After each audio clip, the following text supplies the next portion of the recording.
XSFM입니다. I, D, W, K. 딸기예요? 유승균 PD입니다. 선동은 모두가 하는 일입니다. 제 아무리 외로운 사람이라도 부계라도 파서 허공에라도 선동합니다. 문제는 더 많은 사람에게 더 여러가지 왜곡된 팩트를 동원하여 선동하는 사람은 웬일인지 그것을 통한 자아실현의 욕망도 남들보다 더 과도하게 드러낸다는 겁니다. 5.18 민주화운동 왜곡 유튜버를 방역하던 헬마우스가 발견한 법칙입니다. 2020년 5월 마지막 그것은 알기 싫답니다.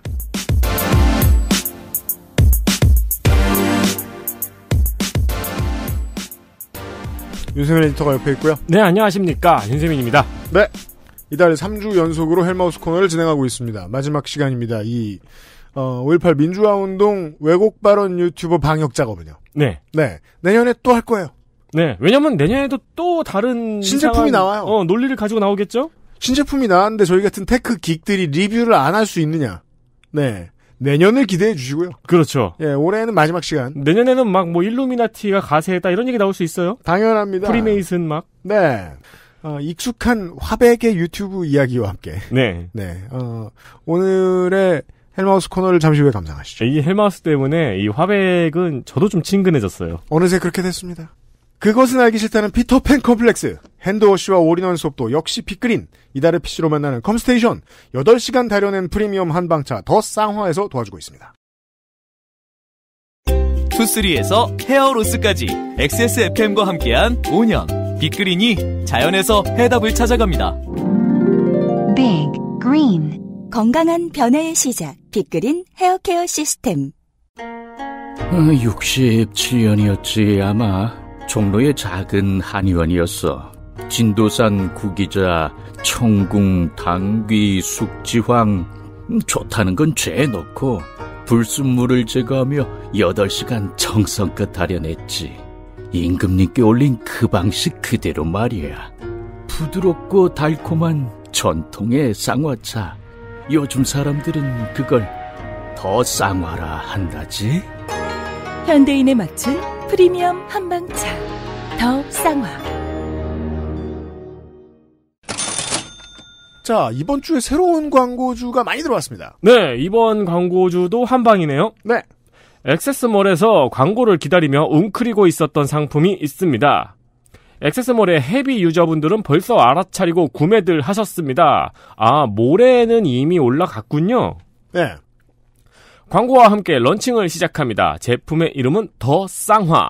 THE. 쌍화. 네. 이름으로 아실 수 있지만 전통 한방차인 쌍화차입니다.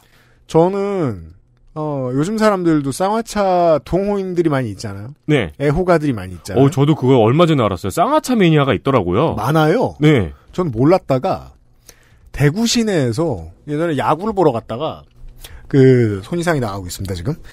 야구를 보러 갔다가 대구 시내에 옛날 옛날 시내에 벌써 몇십 년째 장사를 하고 있는 커피숍.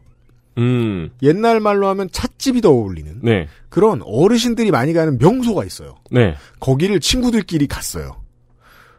다 제 나이 또래 친구들인데, 우리가 제일 어려요. 우리 나이에서 20살이 더 늙어도 우리가 제일 늙을 판이에요. 네. 그래서 일단 싸죠. 어르신들 상대로 하니까. 근데 퀄리티가 어마무시한 찻집이 있었어요. 제가 지금 그걸 광고는 못 해드리는데 정말 옛날식 다방이에요. 자리가 어항으로 구분돼 있고, 패브릭으로 된 소파가 이렇게 있고, 네. 그리고 또 사장님이 평생 써온 서예, 가족 사진 이런 게 쫙 있고, 네네. 그리고 주된 메뉴라고 하는 쌍화차를 시켜봤어요. 네. 너무 맛있는 거예요. 아, 그래요? 갖은 저거에다가 곡물에다가 쌍화차에다가 계란 노른자를 띄웠습니다.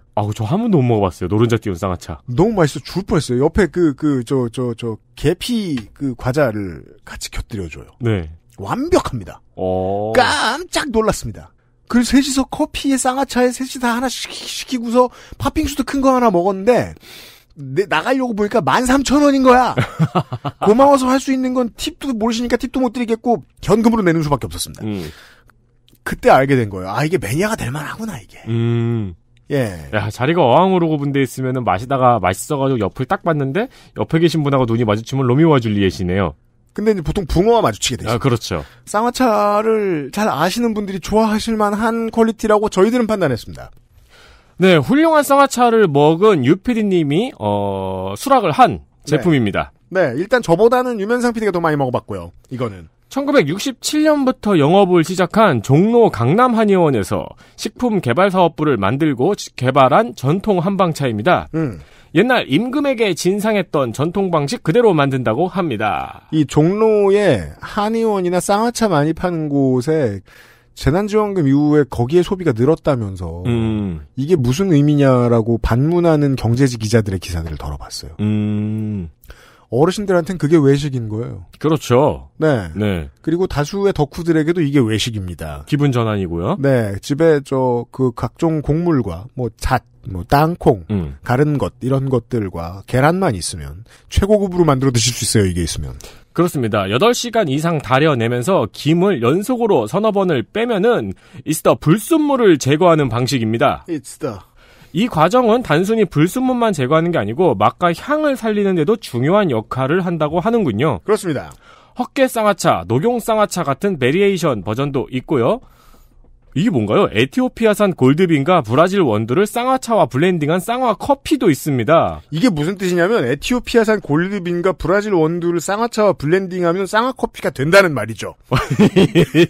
아씨, 손이상이 이상한 거 가르치고 가가지고 방송 쉽게 하려고. 죄송합니다. 아, 이거 궁금하네요. 쌍화 커피. 네, 좋습니다. 다양한 라인업이 존재하는데 전통차, 특히 한방차를 좋아하시는 분들은 한번 드셔보시기를 권합니다. 처음엔 탐탁치 않았는데 먹어보니 뭐야 이랬죠 저희는. 네, 먹어보니 저희도 생각이 달라졌거든요. 액세스몰에서 만나볼 수 있습니다. 원래 좋아하셨던 여러분들이 한번 테스트해보시고 가감없이 무섭게 리뷰해주시길 바랍니다. 그 옛날에 저희들이 부족할 수 있어요. 몸이 안 좋았을 때 그 집에 마치 와인이 있어가지고 뱅을 끓여 먹었었거든요. 뱅. 네, 끓여 먹고 좋다 이러고 그 다음에 몸이 안 좋았을 때 뱅 끓여 먹긴 귀찮아가지고 쌍화탕을 사 먹은 적이 있었거든요. 아, 네, 그렇죠. 쌍화탕이 훨씬 좋아요. 다만 많이 먹다 보면 퀄 차이가 나옵니다. 네, 네, 확인해 보시기 바랍니다.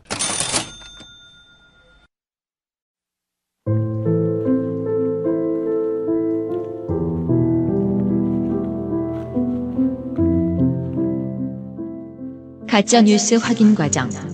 헬마우스 코너. 팟캐스트 에디션.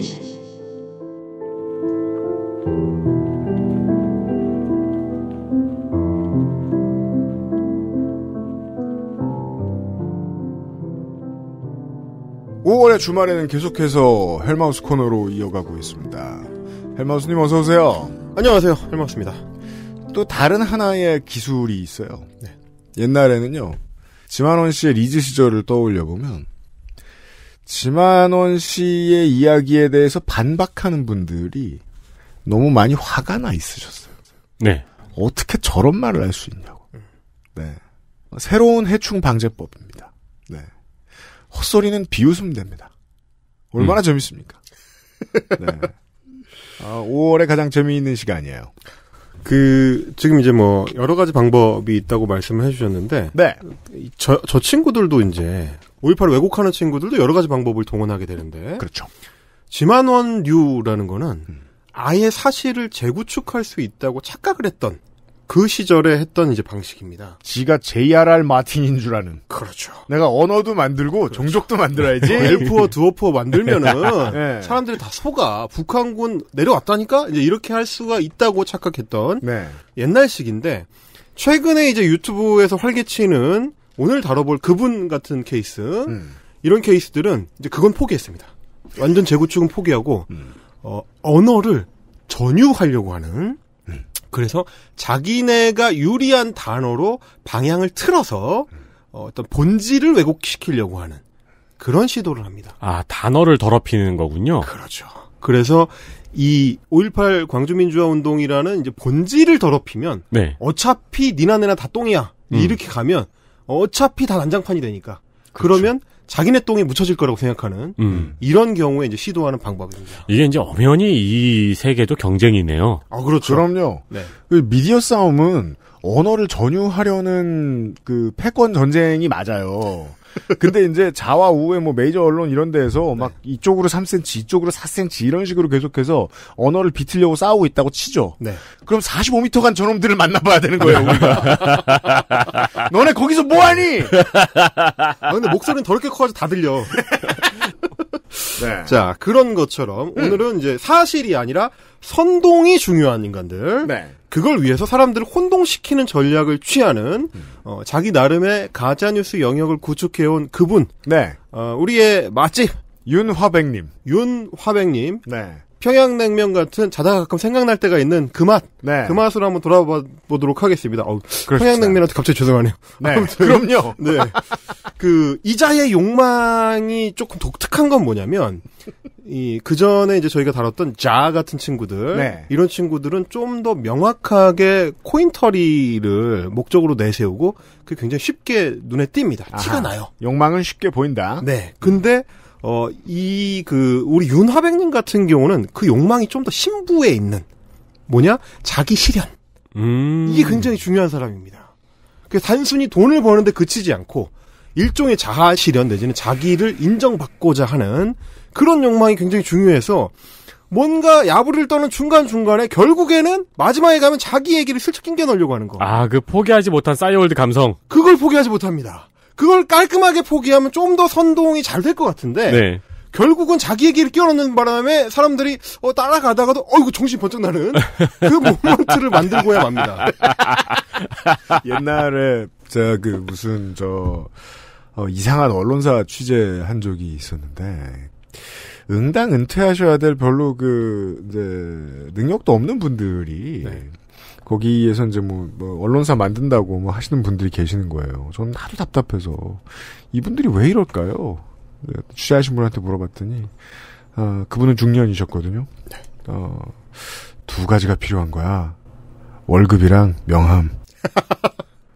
확실히 느꼈어요. 월급은 먹고 살 만큼만 나오면 돼요, 이 사람들한테는. 그렇죠.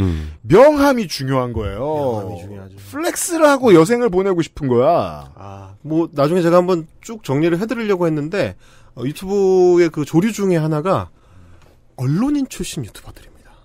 아하. 되게 많아요. 우리가 익숙하게 조선일보, 중앙일보, 동아일보의 지면으로 만났던 분들이 유튜브에 속속 진출하고 속속 망하시는데 그걸 포기를 못해요. 왜냐하면 여기는 스피커라는 거죠. 그렇죠. 내가 얘기하면 누군가 들어준다. 네. 그 20년, 30년의 습관을 못 버려가지고 돌아오시는 분들이 많은데 맞아요. 그것처럼 우리 윤화백님도 그런 특징을 잘 보여주는 내 이야기를 들어줘라는 그 특징을 잘 보여주는 광주 관련된 몇 개의 영상을 제가 준비를 해봤는데 좋아요. 첫 번째 영상의 제목이 민주화 운동을 모욕하지 말자입니다. 그러면 내가 할 테니까. 그러니까요. 자부심이 있으셔. 야, 내 거야! 뭐 이런 느낌인데. 내가 할 거야. 물론 본래의 의도는 니네가 이야기하는 민주화 운동은 진짜 민주화 운동이 아니야. 내가 지금부터 민주화 운동을 재정의해 주겠다. 민주화 운동까지 재정의를 해요? 그럼요. 이분은 못 하시는 게 없습니다. 뭐든지 재정의할 수 있습니다. 그 일이 쉽죠. 뭐든지 재정의할 수 있어. 자, 그래서 철학자 윤서인의 코멘트 일단 한번 들어보시죠. 네. 그때 민주화 운동이 폭동의 성격도 띄었다. 성난 군중에 의해 경찰들도 많이 죽었다. 이거 사실이잖아. 사실을 말하면 잡아간다고? 아니 왜? 아니 그리고 폭동이 꼭 나빠? 전두환의 독재가 같아서 우리도 씨발 힘의 논리로 뒤집어 엎으려고 그랬다. 경찰서 털고 총 뺏고 무장하고 그렇게 우리도 맞받아 싸웠다. 아니 그럴 수 있잖아. 그리고 실제로 그랬잖아. 왜 진실을 말을 못해야 돼? 논평이네요. 자, 그러니까 이 약 타는 솜씨가 사실은 저는 인정할 수밖에 없습니다. 약을 타는데 기존의 자 같은 애들이랑은 조금 솜씨가 달라요. 맞아요. 네. 이 방법 뭔지 알아요. 네, 이게 술자리 확 한번 흔들면 회오리가 일어나는데 조금 이따 사라질 회오리지만 일단 보이긴 한다는 거. 그렇죠. 그런 측면에서는 몇 개의 사실관계를 이게 시줄 날줄로 엮어가지고 언어를 이 고개를 버리는 거죠. 언어의 고개를. 조제 좀 하네요. 네, 그래서 팩트 일베 애들이 좋아하는 팩트가 들어있긴 합니다. 뭐 경찰들도 죽었다.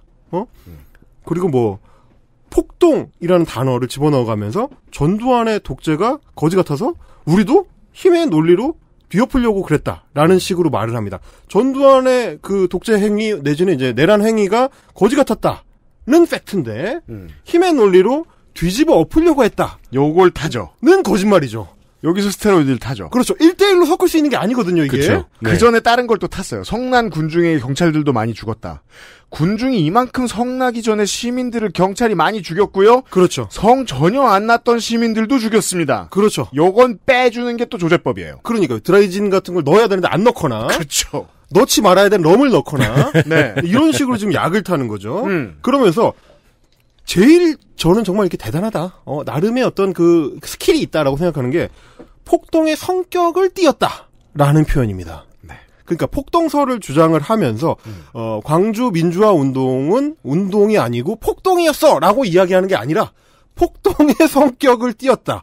굉장히 교묘한 고민 많이 한 표현. 네, 고민 많이 한 표현입니다. 직접적으로 하면 혼날 걸 알기 때문에 살짝 돌려쳐가지고 아예 뭐 또 왜 그래요? 약간 거칠긴 했잖아. 이런 그렇죠. 식의 이제 얘기를 하는 거죠. 맞아요. 그래서 이제 폭동이란 단어를 이렇게 우그러뜨려가지고 광주 민주화운동 위에 어떻게든 씌워 놓으려고 하는 거군요. 그렇죠. 이런 지금 꼼수를 부리는 건데.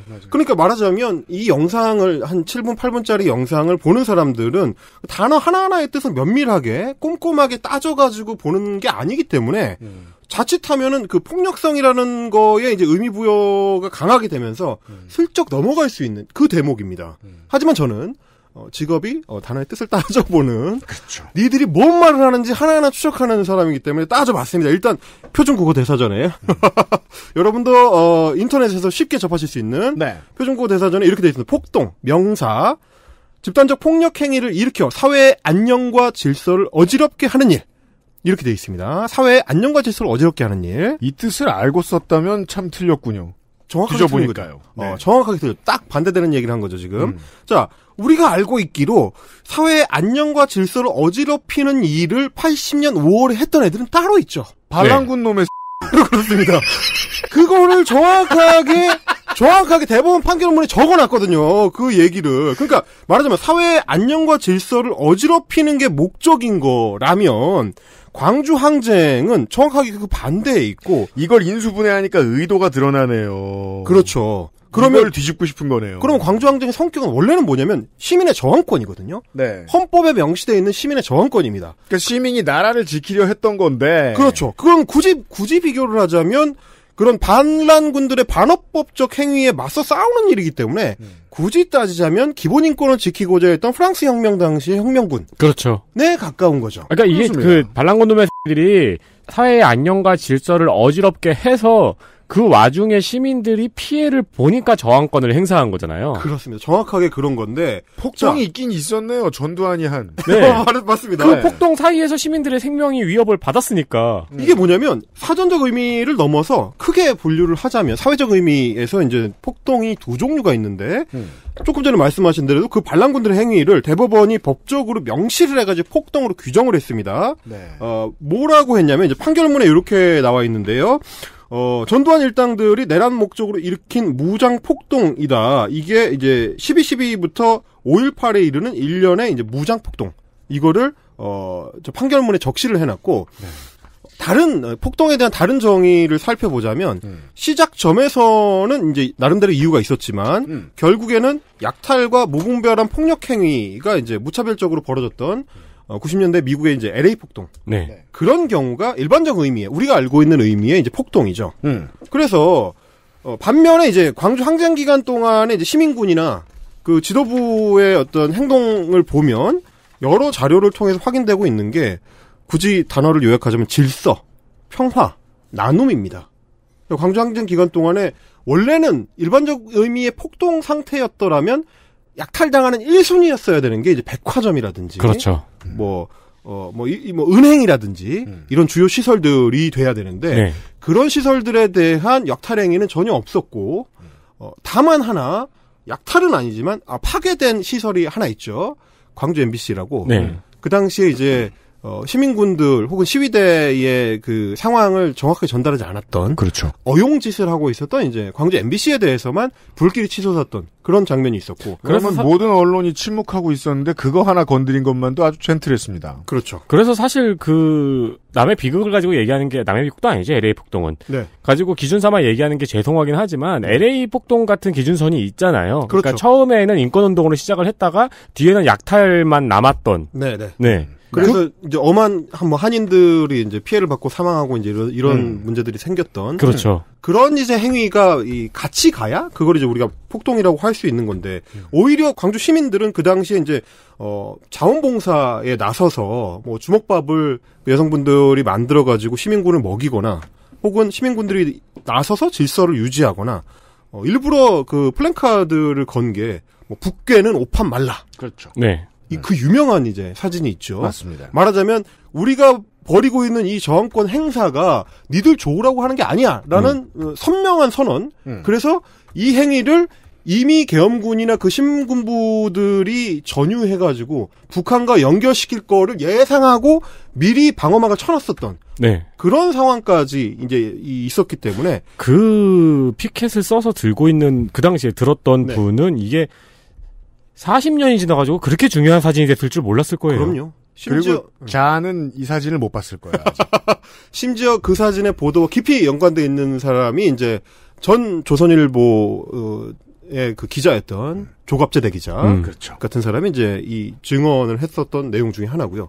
그러니까 이제 과격하다 혹은 총을 들었다라고 해서 폭동이 되는 게 아니고 그 행위의 어떤 목적이나 방향성, 실제 나타난 양태가 어땠느냐 그거를 통해서 이제 어휘가 결정이 되는 겁니다. 네. 그러니까 우리가 21세기에 다시 광주 시민군들의 그 항쟁을 재정의하자면 신군부의 내란 폭동 행위에 맞서 싸운 시민 저항운동이었다. 네. 이렇게 정확하게 써야 되는 겁니다. 만약에 시민들이 승리했다면 진압했다고 쓰면 좋습니다. 아, 훌륭하죠. 네. 이 인문학을 공부한 사람들도 반성을 해야겠네요. 네. 이 복잡한 단어를 그 문맥이라고 뭉뚱그려 말하니까 이해를 못 하잖아요. 그렇죠.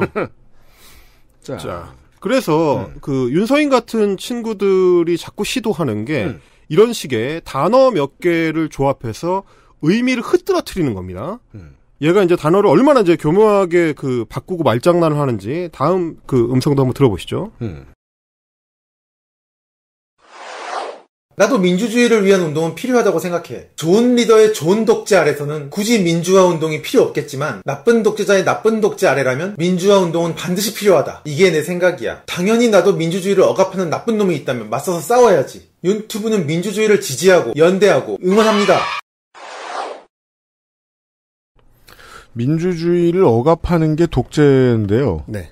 일단 그래서 틀렸기도 했고 그 윤서인 씨가 자신의 어떤 능력을 스스로 높이 사는지 윤서인 씨 본인의 나르시시즘이 어디에서 발동하는지 이제 제가 좀 이해가 될 것 같아요. 네. 아, 맞아 보이는 문장 80%짜리를 만들어 놓고 독약을 20% 푸네요. 동사서독이네요. 그런 거랑 비슷한 맥락. 이게 말씀하신 대로 좋은 독재 아래에서라면 민주화 운동이 필요 없다. 이게 사실은 성립이 불가능한 문제입니다. 네. 아니 좋은 독재가 어디 있습니까? 애초에. 트로피코나 하지 뭘 유튜브를 찍어. 트로피코 그 게임도 사실 약간 오해가 있는 게 뭐냐면 트로피코 민주주의 게임이에요. 그러니까요. 독재 못해요. 그 게임을 실제로 해보면 이게 표면은 그 뭐 중남미의 어떤 독재 국가를 운영한다라고 돼 있지만 실제로는 독재를 운영을 하면 반드시 뭔가 쿠데타가 일어나서 다시 정권을 뺏기거나 계속 선거하고 이겨야 되고 쫓겨나고 뭐 이렇게 되거든요. 진짜 독재는 심시티예요. 아 그렇죠, 그렇죠, 네. 그렇죠. 윤서인이가 얘기하는 게 그런 겁니다. 그러니까 심시티.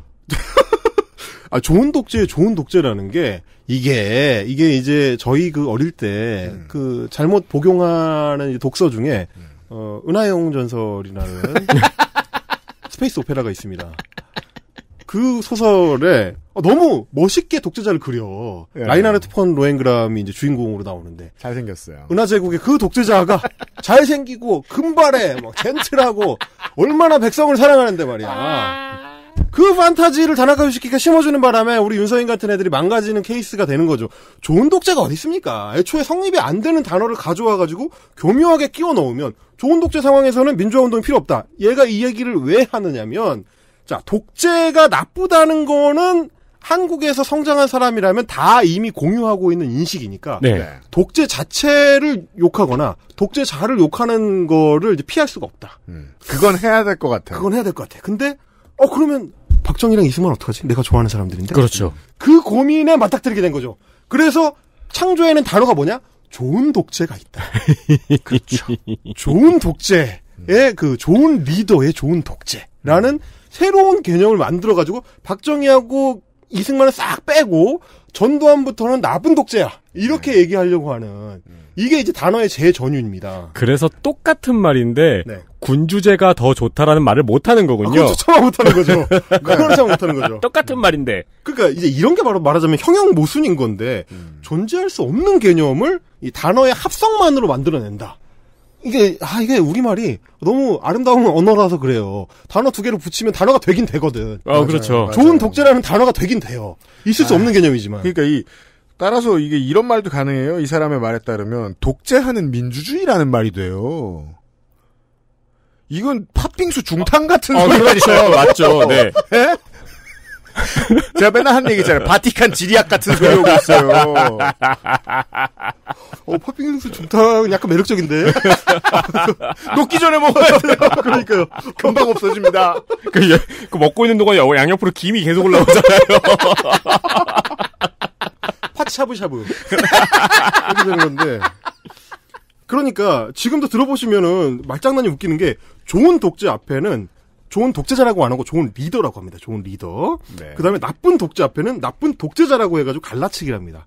아주 얄팍한 장사 수리고요. 네. 그리고 이제 얘가 얘기하는 걸 보면 자기는 맨날 이제 문재인 대통령을 독재자라고 비난을 하면서 박정희하고 이승만이 독재했다는 사실 자체는 이제 부정할 수가 없으니까. 그렇죠. 저런 개념을 만들어가지고 이제 뭐 얘기를 하는 거고. 그래 놓고 맨 마지막에는, 일테면 민주주의를 지지하는 사람들을 이제 조롱하는 코멘트를 살짝 집어넣는 거죠. 윤튜브는 민주주의를 지지하고 연대하고 응원합니다. 사실 저게 이제 집회 현장에서 많이 들을 수 있는 얘기니까. 그렇죠. 네. 그런 아주 깨알 같은 그 비아냥까지. 이것이, 윤서인의 어떤 완성형이다. 이 그렇군요. 영상에서 윤서인이란 이 사람의 캐릭터를 대표해주는 유튜버가 어떤 존재인가를 확 알 수 있는 그런 대목입니다. 이어서 한번 또 들어보시죠. 네. 지금 대한민국에서 자유의 가치는 군사 독재 시절보다 더 독하게 다 사라지고 있고 다시 거대 권력에 의한 통제 시대로 돌아가고 있어. 민주화 운동 함부로 말하면 처벌, 위안부 함부로 말하면 처벌, 제주 4.3 사건 함부로 말하면 처벌. 날이 갈수록 계속 추가되는 성역들 때문에 무슨 말도 함부로 못해. 일단은요, 그 앞에 무슨 전제 명사를 넣지 말고 가급적 함부로 말하지 않는 게 좋고요.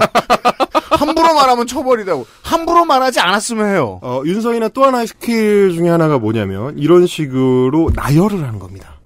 잘 보시면 앞에다가 자기가 전제를 하나 친 다음에 자, 그러면 이제 정리됐어. 이제부터는 내가 무슨 말을 해도 여기에 다 부합하는 거야. 라는 식의 이제 야바인데 자, 나쁜 독재의 대표 케이스로 얘가 항상 얘기하는 게 이제 그 문재인 정부입니다. 네. 문재인 정부는 나쁜 독재를 하는 나쁜 정권이기 때문에 이미 나쁜 게 확정돼 있으니까 네. 그 뒤에 다른 뭘 붙여도 문재인 정부가 하는 나쁜 짓이 되는 거예요. 그러네요. 근데 사실은 내용을 잘 보시면 연결이 안 되는 내용들을 막 붙여놨거나 사실이 아닌 것들을 교묘하게 껴놨습니다. 아니 민주화 운동을 함부로 말하면 처벌한다. 위안부를 함부로 말하면 처벌한다. 제주 4.3 사건을 함부로 말하면 처벌한다. 누가 그 말하는 행위 자체로 처벌합니까? 내가 혼안 나고 거짓말할 수 있게 해달라는 건데. 그러니까요. 이게 뭐냐면 사실은 저 맥락들은 그 4.3 사건의 피해자들이나 5.18 민주화운동의 어떤 피해자들 혹은 뭐 유가족들을 모욕하고 그들을 향한 어떤 거짓말을 퍼뜨리고 그렇게 함으로써 운동을 훼손하거나 그 개인들을 훼손하니까 개인들의 의미를 훼손하니까 심지어 폭식 투쟁은 처벌도 안 받지 않았나요? 그 자체는 처벌하기가 어렵죠 사실은. 근거가 없으니까. 네. 네. 그러니까 결국은 유가족들이나 피해자들이 자신의 명예를 훼손한다라는 그 이유를 걸어서야만 겨우 형사재판이 되는 상황인데 그래서 고발이 이루어지는 건데 마치 문재인 정부가 나서서 이 정부가 나서서 자기들을 처벌하는 것처럼 왜곡을 하고 있는 거죠. 이게 그러니까 저기죠. 교통사고 나서 자기 과실 높다고 문재인 정부 욕하고 있는 거죠. 그렇죠. 검찰이 나를 탄압하기 위해서 말이야. 네. 보험사를 조정해가지고 나의 과실 비율을 7로 높였어. 이런 식의 이제 주장을 하고 있는 겁니다. 근데 이런 분들은 보통 상담사 선에서 막아줍니다. 그럼 상담만 좀 하지. 아니, 근데 그렇죠. 요즘 이런 분들 유튜브예요. 그니까요. 지금 그 얘기를 하고 싶었던 거예요. 근데 지금 문장이 이 양반이 하고 싶었던 말이 여기서 끝난 게 아니네요. 다음이 또 있네요. 다음이 또 있습니다. 윤서인답게 제가 말씀드렸다시피 결국은 자기 얘기 숟가락을 집어넣기 위해서 앞에 이 자락을 깔아놓고 있는 겁니다. 이 사람의 자아 실현을 위한 눈물 나는 노력을 한번 들어보시죠. 좋습니다. 세계에서 가장 가혹한 유교 탈레반 국가로 돌아가고 있어. 카페에서 플라스틱 빨대 쓰면 처벌, 마트에서 비닐 제공하면 처벌, 식당에서 일회용품 쓰면 처벌, 최저시급 지들 맘대로 높여놓고 그대로 안 주면 처벌, 환자 치료하다 실수한 의사도 처벌. 이게 무슨 얼어 죽을 민주주의야. 대한민국은 지금 사실을 바탕으로 만화를 그린 시사 만화가도 맘에 안 들면 형사재판에 세워서 처벌을 하고 있는 나라야. 여기 민주주의 국가 아니야. 점점 더 민주주의와 반대되는 규제와 통제들이 심해지고 있어. 높아심에 여쭙는 건데요. 네. 그 시사 만화가 본인인가요? 본인입니다. 그래서 이 문장을 다시 봐야 되는데 사실을 바탕으로 만화를 그린 시사 만화가도 처벌을 한다라고 말했는데 빠진 게 있어요. 사실을 바탕으로 거짓말을 했어요. 심지어 사실을 바탕으로도 논란의 여지가 있습니다. 네. 왜냐하면 처벌을 받은 시사 만화가 자체가 우리가 이제 90년대 후반 이후로 거의 없죠. 제가 놓친 게 있네요. 네. 자기 얘기하고 싶었던 거네요. 그겁니다, 네. 그거. 앞에 나온 모든 밑밥은. 결국 이 밑밥은 이 문재인 정부가 표현의 자유를 탄압하는 독재적인 정부다. 우리가 광주 5.18 항쟁 이후에 민주주의를 획득했다고 주장하지만 그렇지 않다. 우리는 지금 독재적인 정부에 살고 있는데 그 독재적인 정부가 나를 탄압한다. 나를 탄압해서 시사만화가인 내가 말을 못하게 하려고 한다. 이런 식의 주장을 하려고 하는 겁니다. 이게 이제 혹독한 트레이닝을 받아본 경험이 없는 저 같은 대한 언론인들이 가장 주의해야 되는 문제인데요. 네. 이런 거는 교과서에 안 써 있으니까 허구한 실수하는 사람들이 되게 많아요. 팟캐스트 들어가도. 내 얘기를 하기 위해 사회 얘기를 하면 안 돼요. 그건 기본적으로 이제 직업적 의식이 없는 거죠. 꽤나 많이들 그러거든요. 네. 그러니까 결국에는 맨 마지막에 그 시사 만화가 자신이 탄압받는 얘기를 하고 싶은 건데 네. 윤서인의 특징을 먼저 하나 잡고 가자면 미묘하게 사실관계를 조금씩 틀려서 반복을 한다는 건데 네. 여기서도 나온 거 플라스틱 빨대를 쓴다고 처벌을 한다. 금시초문입니다. 일단. 그렇죠. 왜냐면 저는 오늘 아침에도 플라스틱 빨대로 먹으면서 왔거든요. 그렇죠. 지금 또 한시적으로 풀려있기도 한데 네. 지자체에 따라서 대형 마트에 대해서는 계도와 행정명령 혹은 벌금이 있을 수 있어요. 근데 처벌이란 단어는 교묘해요. 사실. 네. 형사처벌이라는 거는 쉽게 쓰는 게 아니고 또 하나는 뭐냐면 이 친구가 이제 그 페이스북하고 저는 이제 교차 검증을 해가지고 영상을 보기 때문에 아이고 피곤해라. 이 얘기가 어느 맥락에서 나온 건지를 아주 잘 알고 있는데 이 친구가 스타벅스에 간 그 사진을 페이스북에 올릴 때마다 종이빨대에 대한 불평을 해왔습니다. 그러니까 이것은 스벅에 대한 불평입니다. 이거 교통사고 맞네요. 그러니까 제 얘기는 그거예요. 아니 스벅에 가서 따지세요. 걔네가 월드마케팅으로 뭐 종이빨대를 주는데 그걸 왜 한국 정부한테 와서 따져. 그거는 문재인 정부가 스벅한테 압박을 넣었기 때문이죠. 그러니까 그나마 우리 청와대보다는 어차피 번지수를 잘못 찾으실 거면 시애틀 시장한테 가서 그러니까. 본사가 있는 거기 가서 계도를 좀 해달라 그렇게 주장을 하시고요. 아니 그리고 이거는 이 플라스틱과 관련된 문제는 한국에서만 지금 문제가 되는 게 아니고 글로벌하게 그렇죠. 웬만한 나라에서는 다 대부분 플라스틱 퇴출과 관련된 문제를 이제 시작을 하고 있는 상황이니까 네. 국제사회의 중대한 이슈다 이런 말씀을 우리 윤화백께 조언을 좀 드리고 싶고요. 네. 또 하나 마트에서 비닐봉지를 제공한다고 처벌한다? 역시 사실이 아니죠. 엄밀히 따지면 그 유료 판매를 하도록 이제 계도를 하고 있습니다. 네. 유도를 하고 있고 이제 거기에 대해서 이제 페널티를 적용하는 건데 이거는 이제 행정적 효과를 거두기 위해서 말하자면 비닐 사용량을 줄이기 위한 그 행정적 효과를 거두기 위해서 사람들이 불편하게 하는. 네. 그래서 소비가 자연스럽게 줄어들도록 하는 그 과정이죠. 그러니까 우리 윤회백은 법 제도 시행에 대한 이해력이 워낙에 그렇게 높지 않으시다 보니까 뭔 제도만 만들어지면 처벌이다. 네. 법은 곧 처벌이다. 이게 그분이 좋아하는 이제 박정희 시절의 그 촌부들의 네. 그 시절의 그 법의식에 머물러 계시다. XSFM입니다. 임금님께 진상한 전통 방식 그대로. 현대인에 맞춘 프리미엄 한방차 더 쌍화. 안 되긴 안 되고 느리긴 느리고 충분히 고민해보았지만 나는 내가 무엇을 모르는지 모르겠다. 컴스테이션에 들려주십시오. 저희가 전지전능한 것은 아니지만 당신과 함께 고민해볼 의지는 있습니다. 주식회사 컴스테이션.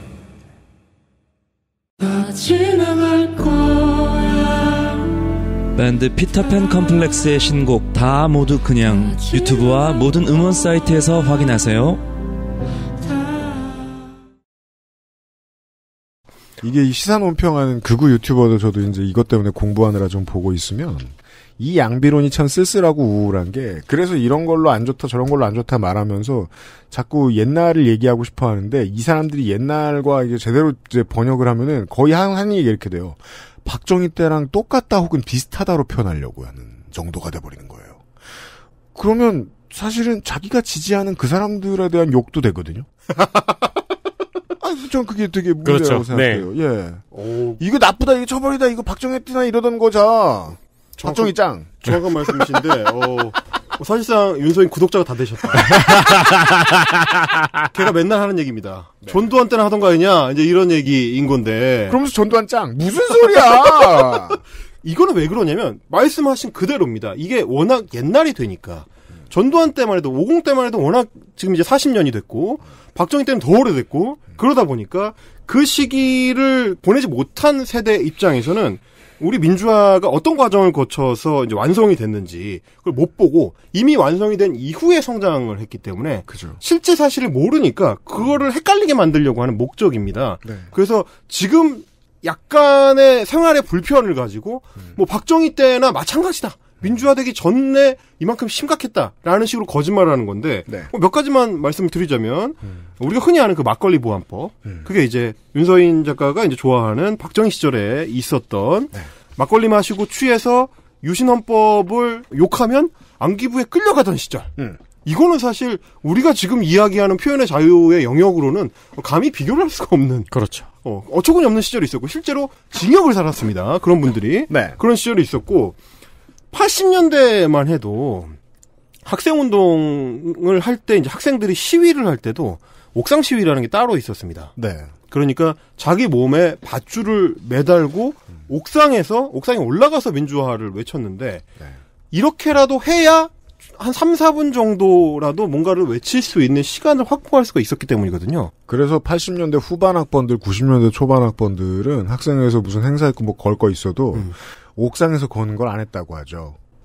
멀리서 보면 무서운 생각이 들어서. 그러니까요. 예. 하도 그 시절에 또 이제 투신 선배가 걸려 있을까봐. 네. 그러니까. 그런 문제들이 있었기 때문인데 이게 왜 그러냐면 안개부 뿌락지들이 워낙에 그 당시에 각 대학마다 뿌려져 있었기 때문에 항상 감시하고 있는 상태니까 네. 말하자면 뭐 요즘 같으면 학생회관 앞에서 뭐 삐라를 가방 안에다가 가지고 왔다가 뿌리면서 하고요라고 외치는 순간 잡혀갑니다. 그죠.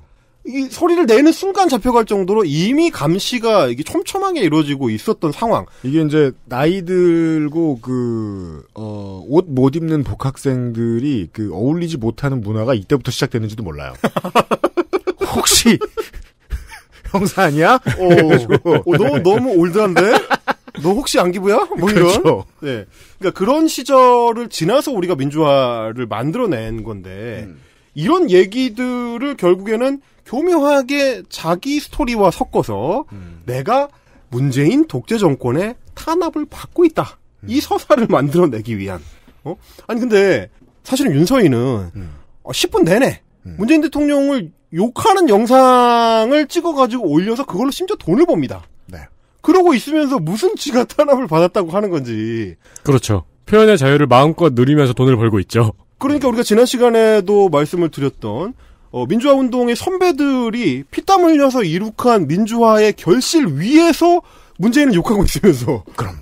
내가 문재인 독재 정권에 당하고 있다라는 거짓말을 이렇게 뻔뻔하게 이렇게 하고 있는 거죠. 사실은 지가 지금 받고 있는 형사재판, 지가 받았던 형사재판들은 개인들을 자기가 개인적으로 모욕을 해가지고 그 결과로 검찰에 고발을 당해서 안타까운 게 본인이 사과를 안 했으면 모르겠는데 심지어 사과도 했죠. 네. 페이스북에 본인이 잘못한 거를 잘못했습니다라고 사과 말까지 올리고 그런 건데 무슨 뭐 검찰이 윤서인이라는 사람이 누군지 알게 뭡니까? 한국 검찰들이 얼마나 바쁜데요. 네. 뭐 자기를 뭐 감시하고 있다가 제 입을 틀어막아야겠어. 이래가지고 왔겠습니까? 그게 아니라 윤서인이라는 개인이 조두순 성폭력 피해자를 모욕하는 그쵸. 마음편을 그려서 그걸 공공연히 게시해가지고 피해를 입히니까 네. 그거에 대한 피해 고발이 들어온 혹은 백남기 선생의 유족들을 개인적으로 모욕하는 마음편을 그려서 그걸 유포하니까 그거에 대한 피해 고발이 들어온 거죠. 네. 그래서 개인적으로 형사재판을 받으신 거고 공적 성격이 전혀 없다. 네. 전혀 없다는 것을 말씀을 좀 드리고 싶고요. 게다가 무슨 국정원에 끌려간 것도 아니고 정식으로 검찰 조사를 받으신 그렇죠. 공개 소환을 받을 거예요 아마. 그렇죠. 네. 공개 소환을 받고 기자들과 그 검찰청 앞에서 담소도 나눴던 네. 쑥스럽게 담소도 나눴던 그 사실을 좀 기억을 다시 떠올려 보시라. 그런 말씀을 드리고 싶고요. 네. 자, 이렇게 어떤 대안적 진실을 외치면서도 이 친구들이 실제로는 아무런 노력을 하지 않고 내용을 찾아보지도 않고 그렇다는 어떤 극단적인 경우를 이제 하나 제가 가져왔습니다. 이 영상의 제목은 심지어 광주 민주화 운동의 진실입니다. 한번 들어보시죠. 에이구. 내가 정말 신기한 게 많은 사람들이 허구한 날 5.18의 진실을 밝혀야 한다는 말만 하지 진실을 밝히기 위한 행동은 거의 안 하는 것 같아. 너네 대중 노무 정권 기억하지? 이 두 정권이 우리나라를 무려 10년이나 장악하고 있었잖아. 아니 그 10년 동안 5.18의 진실을 안 밝히고 뭐 했대? 무슨 진실위원회 맨날 시동만 걸다가 피식피식. 나 같으면 당시 현장에서 민주화의 공을 세웠다는 분들을 하나하나 만나서 정확하게 그때 어떤 일들이 있었고 그리고 진실은 무엇인지 꼼꼼하게 물어보고 검증부터 했을 거야. 자, 요거를 듣고 나면 네. 인터넷에서 이제 초성으로 답변 달아주는 게 있죠. 네. 응. 그래 그거 했어 그거. 정확하게 그걸 했어. 그리고 시민단체에서도 많이들 평생 해온 분들이 있기 때문에 본인도 하고 싶으면 지금 해도 됩니다. 아, 그럼요. 네. 이게 또 아카이브가 심지어 이제 공개가 돼 있기 때문에 그렇죠. 원하면 누구라도 열람해 볼 수 있기 때문에 네. 보고 싶으면 하면 됩니다 본인이. 네. 근데 이 대목이죠. 진실이 무엇인지 꼼꼼하게 물어보고 검증했을 거야 나 같으면. 그 작업을 우리가 20년 넘게 해오고 있습니다 지금. 그렇죠. 그러니까요. 제 말이 그 말입니다. 실제로 작업 결과물들이 다 나와 있고, 누구나 접근할 수 있게 다 공개가 돼 있고, 그런데도 그 결과를 지가 찾아보지 않고 이런 식으로 떠들고 있는 거죠. 네. 제가 제가 지난 방송에서 말씀드렸던 그 결과물들, 노무현 대통령 때 나왔던 국방부 과거사 진상규명위원회 보고서, 전두환 내란 사건의 그 대법원 판결문, 그 당시 95년에 검찰 조사 보고서, 이런 자료들이 쭉 나와 있고, 그렇죠. 그리고 지금도 5.18 진상규명위원회의 활동이 이어지면서 새로운 자료가 정말 매일매일 쏟아지고 있습니다. 네. 왜냐하면 진상조사위원회는 올해 생겼으니까요. 예. 그럼 이게 늦었다면서 윤서인 씨 같은 사람들이 욕을 할 수 있다고 치죠. 그동안 야당이 이거 늦게 되려고 발목을 어떻게 잡았는지도 공부 안 했다는 거예요. 진상조사위원회에다가 지하고 비슷한 유튜브 하는 기자, 조선일보 기자 집어넣으려고 했잖아요, 계속. 그럼요. 그 양반 또 광주 갔더만, 이번에. 예, 그리고, 네. 노무현 대통령 때의 군 과거사 진상규명위원회 활동 때도 정말 군 내부의 견제와 그 거짓말이 어마어마했습니다. 자료를 안 주거나 폐기하거나 있는 걸 없다고 하거나 그런 경우가 엄청났고 네. 그런 어떤 방해 작업을 뚫고 계속해서 결과물을 내고 있는 중인 거고요. 이런 가락은 이제 그 황교안 대통령 대행이 그 박근혜 대통령과 관련된 기록물을 싹 다 없앴던 사례로 가장 최근에는 우리가 기억하고 있습니다. 아, 역시 하던 가락. 하던 가락이 만만치 않다. 네. 네. 당구도 쳐본 사람이 치고 네. 그런 거죠. 그래서 대통령 대행을 공안 검사를 주는 거예요. 그래, 이거야말로 진짜 지난 시간에 말했던 내내 망상이네요. 정말 내내 망상인 게 이렇게 신군부들이 묻어버리려고 했고 없애버리려고 했고 지워버리려고 했던 것들 그 기록들과 그 증거들을 이제 40년이 지나니까 계속 흐릿해지고 있는 것들 네. 그거를 우리는 지금 포기를 하지 않고 계속해서 추적해서 찾아내고 밝혀내고 이게 지금 대한민국이 국가 정체가 제대로 세워진 87년 민주화 운동 이후에 세워진 그 대한민국이 하고 있는 작업이거든요, 이게. 그렇게 해서 찾아낸 5.18 관련 기록물들이 지금 어디에 가 있느냐? 2011년에 유네스코에서 세계 기록유산으로 지정을 했습니다. 네. 그래서 그 자료들이 국제 공인을 받았고 누구라도 열람해 볼 수 있게 지금 돼 있는데 한 조각도 안 읽어보고 이제 와서는 당신들 뭐 했느냐? 뭐하고 계속 진상규명한다고 떠드느냐? 이런 식의 마타도어를 지금 만들어내고 있는 겁니다.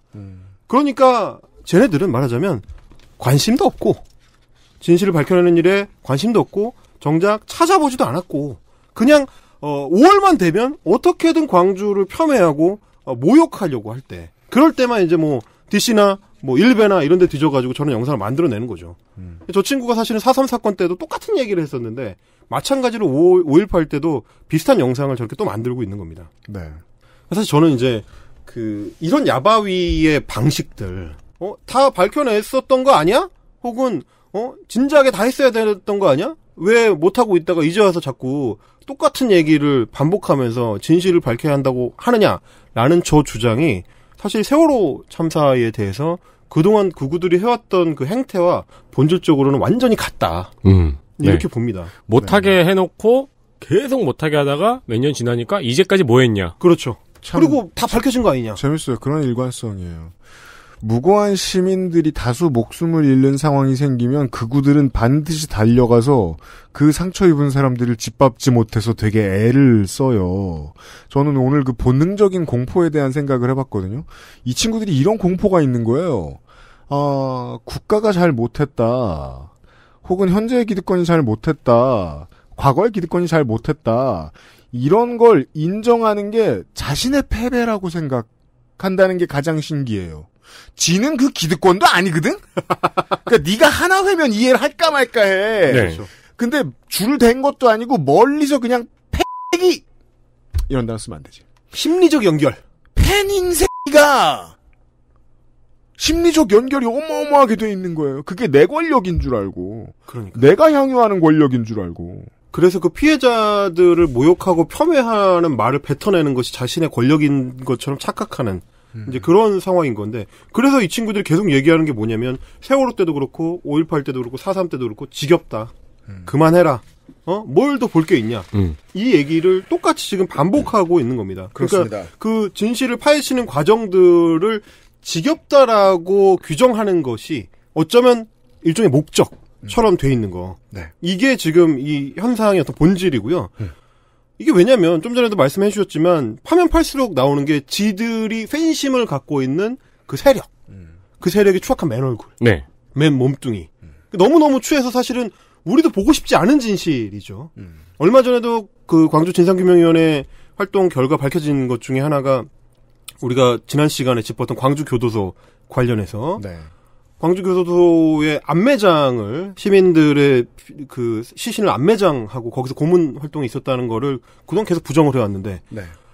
진상규명위원회에서 찾아보니 심지어 군 내부 보고서 안에 안매장을 했다는 게 들어있었다. 이것도 이번에 새로 밝혀진 거거든요. 그렇죠. 그러니까 찾아보면 찾아볼수록 니들이 숨겨놨던 그것들이 계속 튀어나온단 말이죠. 그러니까 결국은 우리가 이를 악물고 너무 보기 싫지만 이를 악물고 직시해야 되는 거. 그래서 끝내 우리가 반복을 하지 않아야 되는 그게 광주가 품고 있는 어떤 진실이다. 이런 생각을 하게 되고요. 네, 심지어 이게 지금 40년이 지났음에도 새롭게 나오는 것들이 있는 게 전두환이 그 당시에는 박정희가 했던 거짓말 같은 거짓말을 했다는 말이죠. 그 국가를 어떤 정도 수준의 판석 위에 올려놓으면 상황이 안정이 되면 물러나겠다. 그 권력 찬탈의 욕심이 없다. 그게 아니라는 게 지금 이번에 일본의 그 외교문서를 통해서 밝혀졌습니다. 네. 마치 그 박정희의 그 국가재건 최고회의 같은 것을 지가 의장으로 돼서 만들어 놓은 게 있었다는 게 이번에 밝혀졌단 그렇죠. 말이에요. 네. 그 훈타라고 하죠. 스페인어입니까? 포르투갈어입니까? 예. 그 흔히 이제 쿠데타를 하고 나면 들어오는 집권을 이양받는 군사 조직. 그렇죠. 예. 그걸 전두환도 당연히 그때부터 운영했다는 게 지금 밝혀졌단 말이에요. 네. 아직 안 밝혀진 것도 있고요. 네. 네. 그래서 그걸 다 밝혀내야 다시는 그런 일이 이제 대한민국에서 벌어지지 않을 수 있도록 우리가 철저한 통제 장치를 만들 수 있다는 거를 생각을 해야 되고 네. 원래 이제 진실이라는 게 직시하기에는 아프고 힘들고 어렵고 어떤 지루한 과정 안에 있습니다. 이제 뭐 흔히 얘기하는 예시로 영국의 힐스버러 참사 관련된 이야기를 하게 되는데 네. 89년에 있었던 그 과다 인원 입장을 통해서 생겼던 그 압사 사고 그거를 밝혀내는 데에 있어서 진상보고서가 최종적으로 나온 게 2012년이니까 89년 참사 이후에 23년이 걸렸습니다. 네. 그래서 그 보고서를 통해서 그 당시에 관공서의 대처 미흡 그리고 경찰과 정부와 언론들이 팬들에게 축구 팬들에게 책임을 뒤집어 씌우려고 했었던 그 책임 회피의 양상들, 은폐 축소를 하려고 했었던 것들이 이제 드러났거든요. 네.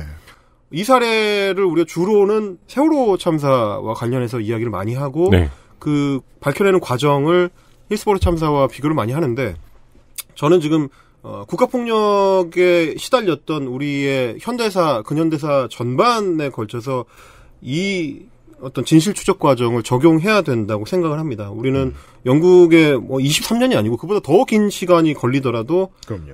바로 잡아야 한다고 생각을 하고요.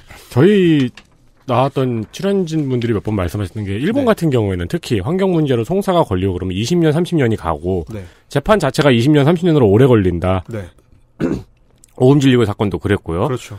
그 관점에서 보면 자랑은 아니지만 우리나라는 좀 빠른 편이기도 하고요. 그렇죠. 예, 빨라서 서툰 면도 있겠고 그렇겠지만 사실 이 광주나 세월호나 앞으로 몇 년이 더 남았죠. 네.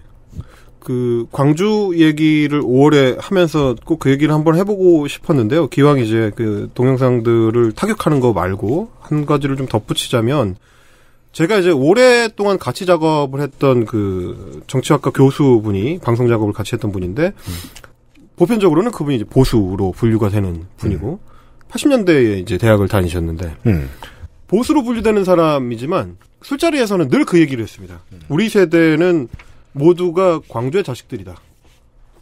그죠. 김무성 전 대표도 이제 엊그저께 이제 한국일보 인터뷰를 한 거 보니까 80년 광주 소식을 듣고 나서 이제 정치에 뛰어들게 됐다. 이런 발언들을 했었는데. 상도동계니까요. 그럼요. 네. 결국에는 광주가 어떤 의미인가를 보수 안에서도, 우익 안에서도, 어떻게 받아들이는가를 고민을 해야 되는 시점인 것 같고. 네. 젊은 우익을 자처하는 사람들이 오히려 예전 우익들, 나이든 우익들만도 못한. 기초적 인식을 갖고 있다. 이게 저는 좀, 걱정스럽다. 위험할 수도 있겠다라는 생각을 하게 되고요. 광주 항쟁의 정신이라는 게 전에도 말씀드렸지만 이제 시민의 저항권 발동과 관련된 거고 그거는 곧 헌법에 명시되어 있는 시민의 이제 권리이자 어쩌면 또 의무이기도 합니다. 네.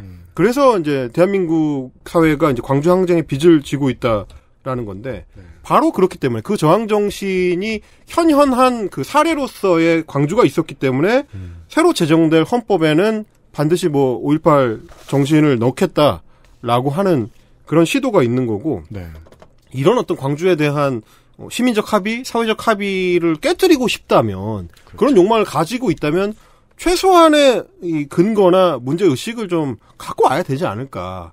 이런 식의 장난질 말고 그런 생각을 하게 됐습니다. 이게 이제 좀 그 한국 현대 정치사의 독특한 지점인데 그 90년대 초에 3당 합당을 할 때만 해도 호남의 유권자들은 상도동계를 일컬어 너희 새끼들 이제 광주 오지 마라 다시는 이렇게 얘기를 했었어요. 그런데 이 상도동계가 민자당의 지분을 차지하면서 군부 정권의 하수인들을 정치인으로 만들어가는 과정에서 본인들이 배워왔던 것들과 DNA를 전파시킵니다. 그게 이제 한나라당으로 이어져요. 그렇죠. 그때까지만 해도 민주화 운동에 대해서 한마디 이상한 헛소리 붙일 수 없었어요.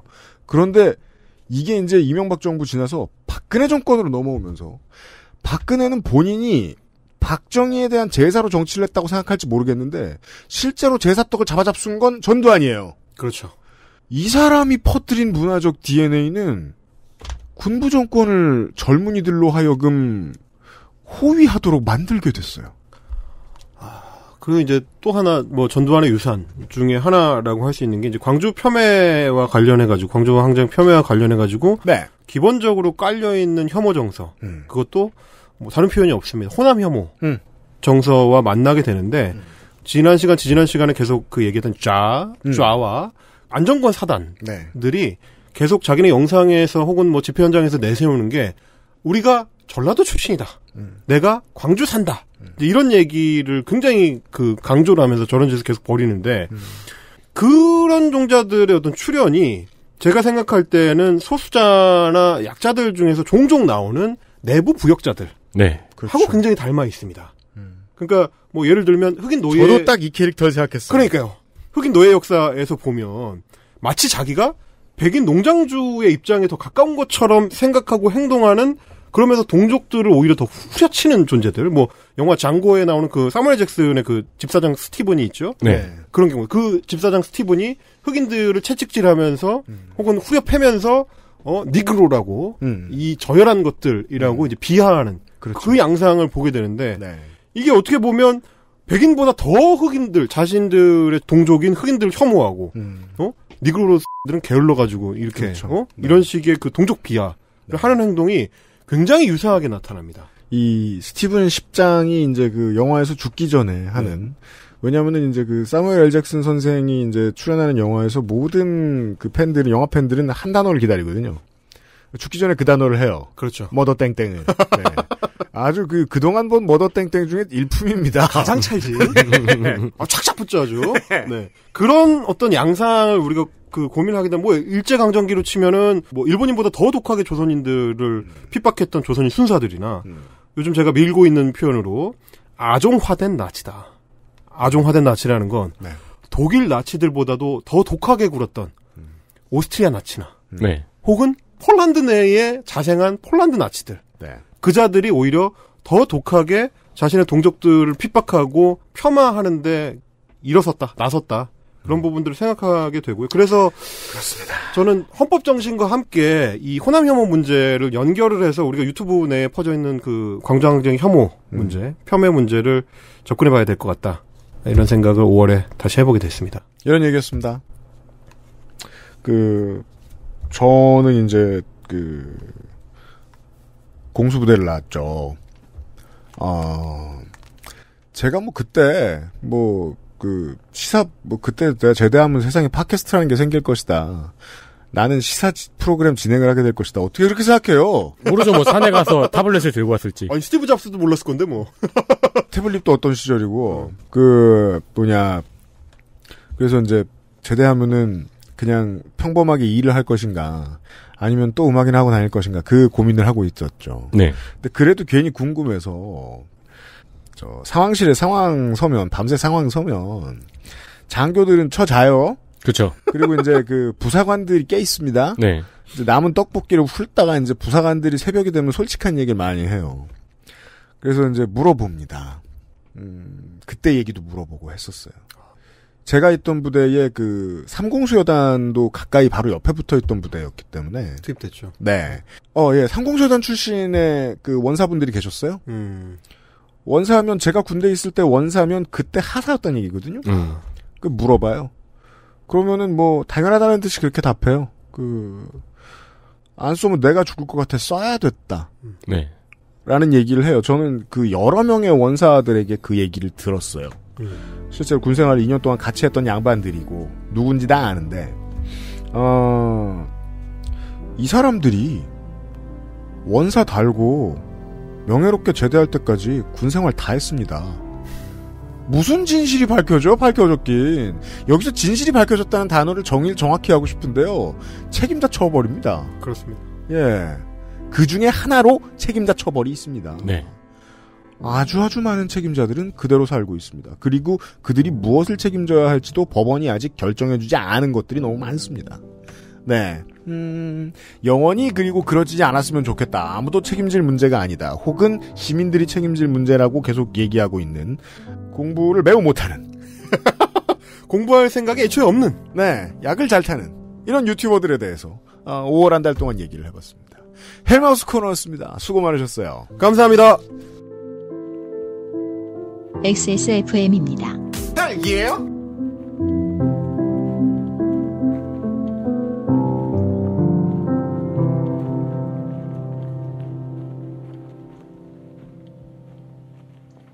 다 지나갈 거야.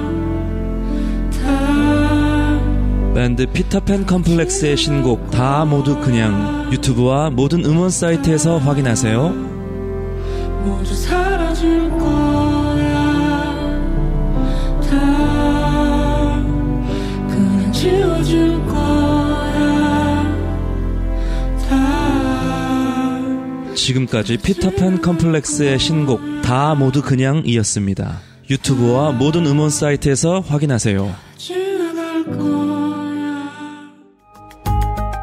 온라인에서만 모든 것을 해결할 수도 있습니다. 컴스테이션 이달의 PC 마음에 드는 사양이 나왔다면 바로 액세스몰에서 결제하세요. 주식회사 컴스테이션. 모발에 힘이 없고 너무 얇아요. 빅그린이죠. 스트레스성 탈모라는데 어쩌죠? 빅그린이에요. 윤기나고 풍성한 머릿결 저도 만들고 싶어요. 네, 빅그린이라니까요. 아무거나 쓸 순 없잖아요. 13년간 이어온 빅그린의 노하우 투쓰리에서 헤어로스까지. 빅 그린 건강한 변화의 시작 빅그린 헤어로스 샴푸. 아스트랄 뉴스 기록실 뉴스 아카이브.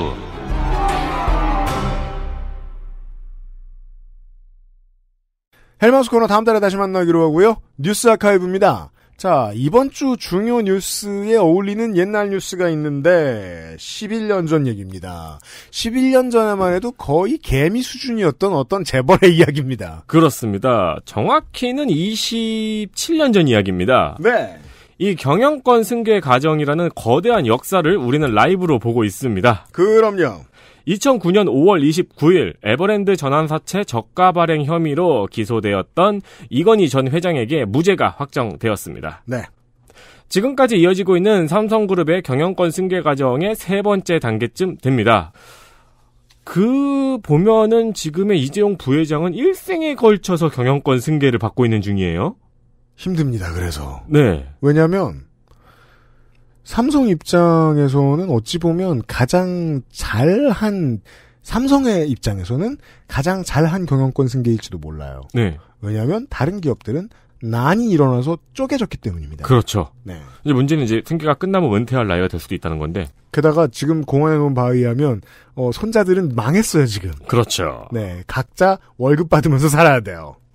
이 들어도 복잡한 과정을 다시 한번 간단하게 설명을 드리자면요. 네. 먼저 이건희 회장이 27살에 이재용 씨에게 61억을 증여합니다. 당시에 증여세 16억 원을 납부를 했고요. 이재용 씨는 이 중에 45억으로 삼성의 협력업체인 삼성 S1과 삼성 엔지니어링의 주식을 삽니다. 네. 주식을 사자마자 이 두 회사가 상장을 합니다. 네. 그리고 가격이 급등하죠. 얼마나 급등했느냐. 23억에 샀던 삼성 S1의 주식은 375억이 되고요. 네. 19억에 샀던 삼성 엔지니어링은 230억이 됩니다. 지금 이 개미들이 왜 이렇게 삼전을 많이 사고 있느냐. 그 당시의 경험이 분명치 않게 남아있는 겁니다. 네. 삼성이 무언가 술을 취하면 그 얼마 지나지 않아서 폭등하더라. 근데 지금은 그 폭등 조건하고는 조금 다르거든요. 네. 여튼. 자, 여러분이 주식을 23억에 샀는데 375억이 됐고 19억에 샀는데 230억이 됐으면 상식적으로 뭘 먼저 해야 돼요? 인증! 주변에 인증을 먼저 해야죠. 아니, 최태원도 인증부터 합니다. 그럼요. 자기 주식 오르면. 주변에 인증은 왕이 되는데. 그분은 물론 블로그에다 했고, 실명으로 하지 않았지만. 여튼 인증욕이 가장 커요. 네. 근데 이재용 씨는 인증은 안 하고 이 주식을 매각합니다. 네. 이게 방금 상장해서 주식이 올랐잖아요. 청백리죠. 그렇죠. 왜냐면 이게 앞으로도 아니구나. 계속 오를 주식이거든요. 네. 근데 이걸 매각을 해버립니다. 그리고 1년 뒤에 에버랜드가 125만 4천 주 정도의 전환사채를 발행을 합니다. 알아들으려고 생각하지 마시고 편안하게 들어보세요. 네. 네. 너무 자주 들어도 너무 못 알아들으시겠죠? 그런 분들 많죠? 편안하게 들으세요. 그냥 어떤 주갤러가 있는데 주식을 샀어. 근데 되게 올랐대. 근데 팔았대. 뭐 이런 거만 이해하시면 됩니다. 그렇죠. 이 전환사채를 발행을 했는데 이 전환사채라는 게 뭐냐면은 채권이에요. 네. 그러니까 주식으로 바꿀 수 있는 회사채예요. 예, 금리, 만기, 가격 등이 정해져 있는데 예를 들어 주당 10,000원의 전환사채를 갖고 있어요. 네. 근데 이 주식이 올라 2만 원이 되면은 주식으로 바꾸면 돼요. 그렇죠. 근데 주식이 떨어져가지고 5,000원이 됐어. 그럼 그냥 주식으로 안 바꾸고 정해진 이자를 받으면 됩니다. 옵션입니다. 네, 그렇습니다. 근데 비상장 회사가 이런 전환사채를 발행을 하면은 이거는 기존 주주들에게 살 수 있는 권리가 있거든요. 그렇죠. 자, 에버랜드가 이 전환사채를 발행을 한 겁니다. 당시 에버랜드가 발행한 전환사채인 125만 4천 주는 무려 자사지분의 63% 정도입니다. 회사 전체입니다, 거의. 그렇습니다. 당연히 경영권이죠. 당시 에버랜드의 주식은 주당 8만 원이 넘었어요. 근데 이 에버랜드는 이 전환사채를 7,700원에 발행을 합니다. 싸요. 10분의 1도 안 돼요. 죽겠다는, 그러니까 그 자살 특공대죠. 그러니까 경영권을 공중에 던진 거죠. 그렇죠. 아무나 가죠. 네, 점프볼. 네. 그러면 이걸 살 수 있는 권리가 있는 주주들은 당장 달려가서 이걸 사야죠. 네. 이걸 사겠다고 머리채 쥐어뜯고 그래야죠. 근데 주주들은 이걸 모두 포기합니다. 그래서 이게 이건희 회장의 자녀들에게 배당이 되는 거죠. 네. 당연히 이재용 씨는 이 전환 사채를 사서 바로 주식으로 바꿉니다. 그렇죠. 왜냐면 가격이 10배가 튀니까요. 아는 게 이재용 씨밖에 없어요. 그러면은 지금까지 분위기상? 그렇습니다. 이로써 이재용 씨가 에버랜드의 최대 주주가 됩니다. 왜 에버랜드의 최대 주주가 될까? 왜냐면 에버랜드는 삼성생명, 삼성전자, 삼성카드 그리고 다시 에버랜드로 서로 순환 출자 구조거든요. 네. 이 구조 안에서의 지배권을 가지게 된 겁니다. 그렇습니다. 이게 바로 에버랜드 전환사채 저가 배정 사건입니다. 그게 너무 길고 힘들어서 제가 2013년에 외우는 방법을 기억해냈습니다. 우리나라의 그 수험생 출신답게 제가 네. 버생전 S 이렇게 외웁니다. 에버랜드, 삼성생명, 삼성전자, 삼성 SDI 그 앞뒤에 1번과 마지막 번에 이재용을 붙이면 됩니다. 그렇습니다. 그게 삼성 주식의 순환 출자의 고리입니다. 네, 근데 이게 이제 97년에 네. 이를 법학 교수 44명이 발견을 하고 네. 아 이건 불법이다. 배임의 혐의가 있다. 그래서 검찰에 고발을 했습니다. 네. 여기에서 고발을 한 사람 이름 중에서 광노현 방송통신대 교수의 이름이 나옵니다. 네, 후에 교육감이 됩니다. 네, 이게 97년도에 일어난 일인데 재판이 들어가서 12년 동안의 재판 끝에 2009년 5월 29일에 최종적으로 무죄가 선고가 된 겁니다. 공군에 나온 기사를 살펴봤어요. 법률신문의 기사를. 대법원은 이를 전원 합의체로 회부를 했습니다. 그랬죠. 그리고 대법관 11명 중에 5명은 유죄, 5명은 무죄 의견을 냅니다. 이때 캐스팅 보트를 쥔 대법관이 있었습니다. 네. 그 이름이 무려 양승태. 동일 인물인가 봐요. 네. 2009년 기사에서 보니까 반갑더라고요. 네. 이 양승태 대법관이 마지막에 배임죄로 처벌할 수 없다는 의견을 내므로써 이건희 회장의 무죄가 확정이 됩니다. 신념이 확고합니다. 네. 그러니까 여기서 배임죄로 처벌할 수 없다. 제가 그걸 의견서는 못 봤습니다만 여기서 배임죄로 처벌할 수 없다고 얘기하려면 에버랜드는 오를만 하니까 오른 거다. 네. 옵션을 걸만 하니까 건 거다. 옵션을 걸었다는 사실을 지금 투자하면 딱 좋다는 사실을 이재용 씨만 알았다는 건 이재용 씨가 빨랐던 거다. 투자의 귀재였던 거다. 이 모든 걸 다 설명할 수 있다는 법관의 믿음이 없고서는 네. 이후 이재용 씨는 이 비슷한 방법으로 삼성 SDS의 신주 인수권 부사채를 인수를 합니다. 네. 여러분을 위해서 이건 설명을 안 드리겠습니다. 네. 그리고 5년 뒤에 삼성 SDS가 상장이 되고 여기서도 불법이 있었죠? 왜냐하면 신주 인수권은 누구나 가질 수 있습니다만 이 신주 인수권 부사채 역시 거의 익스클루시브하게 진행이 됐기 때문에 이재용 전용. 그렇습니다. 여기서 불법이 있었다고 제가 말씀을 드리는 거는 이건 유죄가 나왔기 때문입니다. 네. 그리고 에버랜드가 제일모직이 된 다음에 상장을 하고 이 제일모직과 삼성물산이 국민연금의 찬성에 힘입어서 합병에 성공을 합니다. 그렇죠. 이 과정에 있었던 삼바의 분식회계 사건도 너무나 복잡해요. 네. 이렇게 45억의 종잣돈을 가지고 25년 뒤 삼성의 경영권을 쥐게 됩니다. 그렇습니다. 25년간 이 돈은 원래 45억은 아니고요. 세금 붙이면 60억이 좀 넘었을 거예요. 네. 근데 아무튼 이 45억은 결국 지금 7조가 됩니다. 그렇죠. 1555점 땡배쯤 됩니다. 이 신화적인. 그러니까 내가 10,000원 부었는데 1550만 원이 된 거예요. 네. 워렌 버핏이 다 뭐예요? 워렌 버핏은 거지 발사계죠, 사실. 이재용의 이 해안에 비하면. 네. 그리고 여러분들도 이제 이 문제가 너무 복잡하다 이러시면은 버생전 S로 외우시고요. 에버랜드가 왜 애가 아니고 버냐? 삼성 바이오에피스가 또 있거든요. 그거 더 알아보시면 또 그걸 또 기억하셔야 되기 때문에. 제가 어제 이제 윤명당선인 얘기하다가 좀 화를 냈던 얘기는 뭐냐면은 인류에게 다가오는 분노의 크기란 인류가 진짜로 분노해야 되는 것과는 좀 온도가 늘 다릅니다. 제가 몇 번 말씀드리죠. 당장 우리 동네 마트 사장이 1,000원짜리 물건을 100원을 더 받는 것은 화가 나지만 그걸 납품하는 초콜릿 만드는 회사가 100원을 더 올리는 문제에 있어서는 우리는 신경을 덜 쓴다고요. 네. 실제로 더 나쁜 건데. 예. 그래서 이 거대한 사기가 사실상 블랙 기업이 되어야 마땅한 그 모든 국가에서 이런 사기가 그다지 많은 사람들의 분노를 사고 있지 않은 것도 통탄할 일이 아니고 인류가 원래 이런 데에는 분노를 잘 안 합니다. 네. 네. 그래서 그냥 외우고 가끔 말씀드리는 거죠. 네. 관련해서 저는 인상 깊었던 사건이 스티브 잡스가 이제 사망했을 때 네. 그리고 나서 아니지 스티브 잡스가 사망하기 전이지. 그 팀 쿡이 애플의 새 CEO가 되었을 때 네. 누군가가 했던 말이 기억에 강력하게 남아 있어요. 뭔데요? 애가 없나 봐. 그게 뭐예요? 당연히 왜 자녀가 경영권을 상속하는 거에 우리가 익숙해져 있냐 이거죠. 아, 그거. 세상에. 아니 20세기 초에 뭐 대기업들 같은 경우에는 한국과 마찬가지인 외국의 나라들도 많이 있었습니다. 네. 특히나 일본은 우리나라하고 여전히 아주 비슷하고. 근데 그 문화는 진작에 없어졌죠. 왜냐하면 주식 앞에 모두가 평등하기 때문입니다. 제일 중요한 특성이. 네. 주식 가지고 장난질 치면 2, 3세 경영은 무조건 막을 수 있거든요. 해외의 경우엔 그래요. 네. 근데 이제 한국은 안 그렇다. 현재 롯데, 현대, 삼성 다 이제 2, 3세 경영자죠. 네. 그게 이제 한국의 오래된 한국인들의 그게 좀 있는 것 같아요. 그 고정관념이 있는 것 같아요. 기업이란 인격체로서의 주인이 있다. 라는 생각을 좀 많이 하는 것 같아요. 네.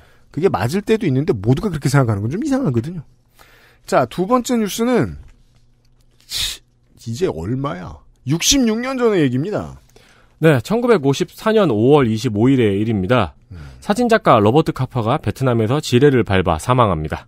네, 그러니까 사진 찍는 저널리스트의 이 수많은 후대의 롤모델입니다. 그렇죠. 네.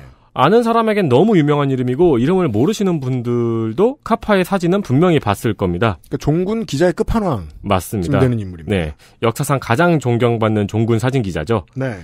아예 카파이즘이라는 정신을 만들어냈고요. 그렇습니다. 헝가리에서 태어난 유태인이었습니다. 그리고 로버트 카파는 본명이 아닙니다. 원래는 프리드먼 앤드레 에르네라는 본명이었는데요. 그렇군요. 이 이름으로 사진작가 활동을 하고 있었는데 프랑스에서 독일계 유태인 사진작가인 게르타 타로를 만나서 서로 연인이 됩니다. 네. 근데 이제 이름에서 헝가리계라는 티가 나니까요. 네. 헝가리계라는 이유로 사진값을 제대로 쳐주지를 않은 거죠. 프리랜서 사진작가니까. 네. 그래서 이 연인이었던 게르타 타로의 권유로 로버트 카파로 이름을 바꾸고 활동을 합니다. 그렇죠. 로버트 카파의 인생을 말해주는 사진으로는 3장을 꼽을 수 있습니다. 첫 번째는 스페인 내정에서 촬영한 어느 인민전선파 병사의 죽음이라는 사진입니다. 그렇습니다. 달려가던 병사가 총에 맞아서 쓰러지는 장면이 담긴 사진인데요. 이 사진이 라이프지에 실리면서 세계적인 사진작가가 됩니다. 네. 검색해서 살펴보시면은 생동감을 느낄 수 있죠. 그리고 이 사진은 아직까지 조작 논란에 시달리고 있습니다. 그렇습니다. 그리고 이 스페인 내전에서 역시 취재를 하던 연인이었던 게르타 타로가 전차에 깔려 사망하고 맙니다. 네. 이때 카파는 대단히 상심을 했는데 이 때문인지는 몰라도 평생 독신으로 삽니다. 네. 무려 잉그리드 버그만이 결혼하자고 했는데도 이를 거절합니다.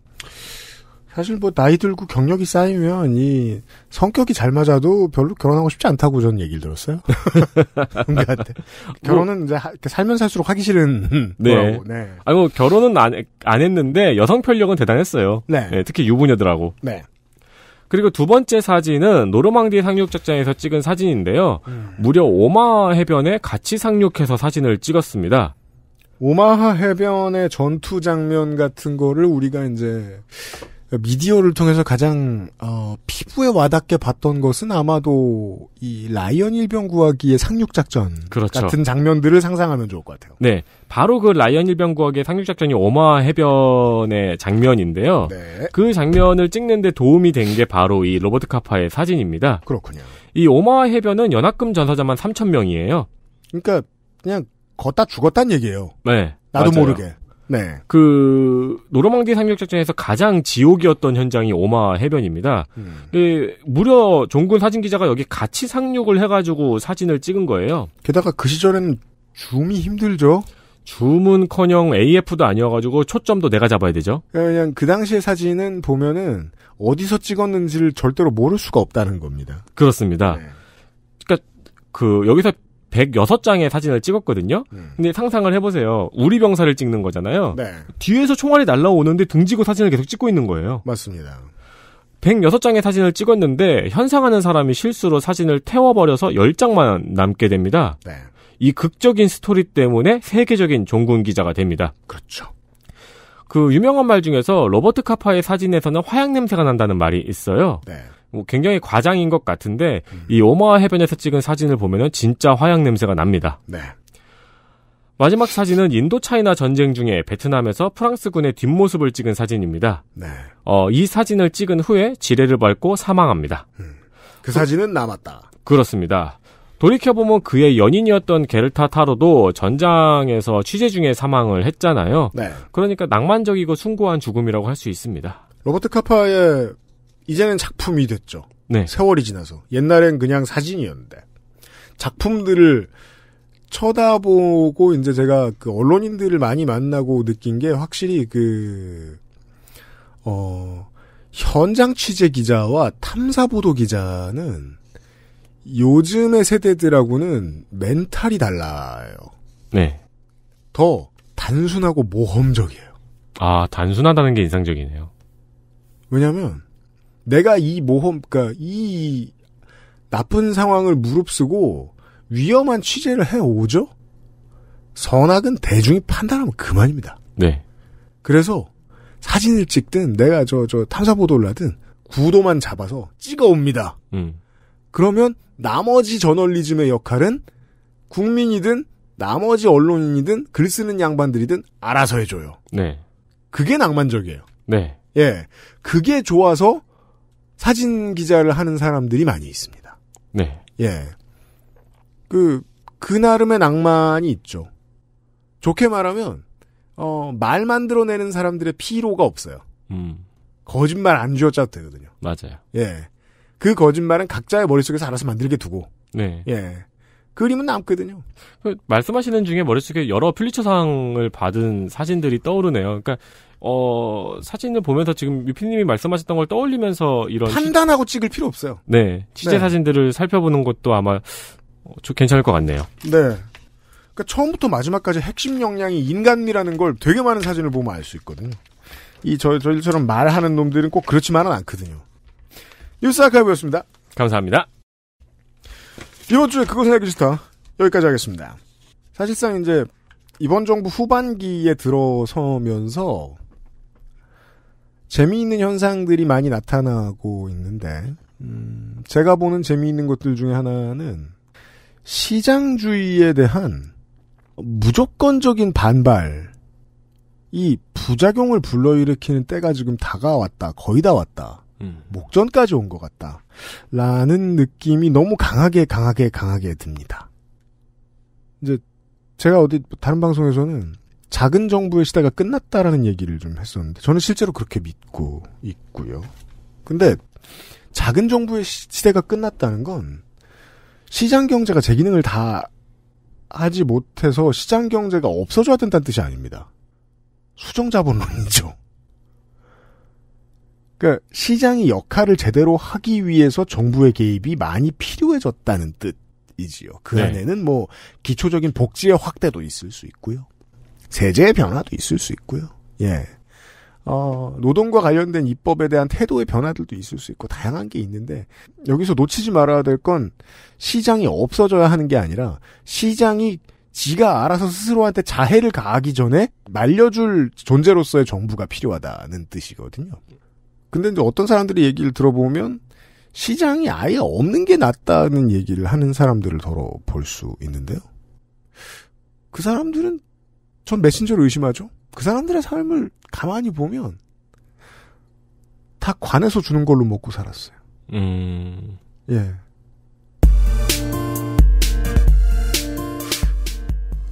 영영 우리의 예술이 콜호츠에서 만들어질 수 있을까? 이런 질문을 던진 이번 주였습니다. 네. 네. 영원히 아무도 관심 없을 것이기 때문에 처리돼도 몰래 돼서 우리가 모를 것이고 처리 안 되면 안 될 것입니다. 아마 처리되는 과정에서 제가 보기에는 지금 선생님이 하는 말을 들으니까 정말로 어려운 일이잖아요. 네. 처리되는 과정에서 한번 대규모의 반발이 있을 거고 그때 우리가 알게 될 것 같아요. 네. 때 우리가 존경했던 막 민예총 어르신 막 이런 분들의 반대 성명을 접하게 될 때도 오겠죠. 네. 예, 미래를 예측하면서 이번 주에 그 아실 문을 냈습니다. 다음 주에 다시 만나뵙겠습니다. 유승규 PD랑 윤세민 에디터였어요. 안녕히 계세요. 안녕히 계세요. XSFM입니다. I, D, W, K